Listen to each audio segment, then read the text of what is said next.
They say the best things in life are free. Feeling beach sand on your toes, watching a spectacular sunset, a hike in the forest. From the clean air we breathe to the food we eat,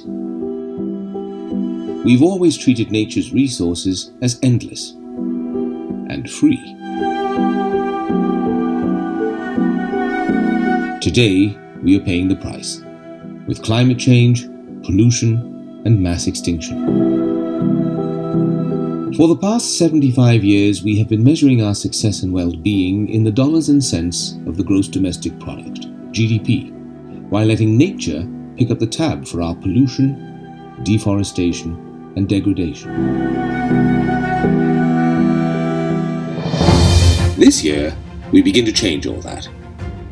The UN Statistical Commission is set to adopt a new framework to go beyond GDP and to finally make nature count.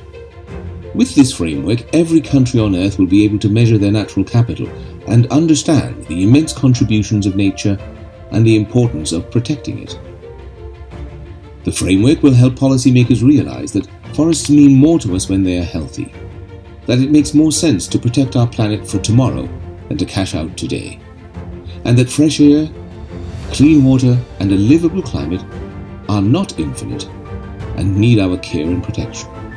Watch closely as we begin to make nature count.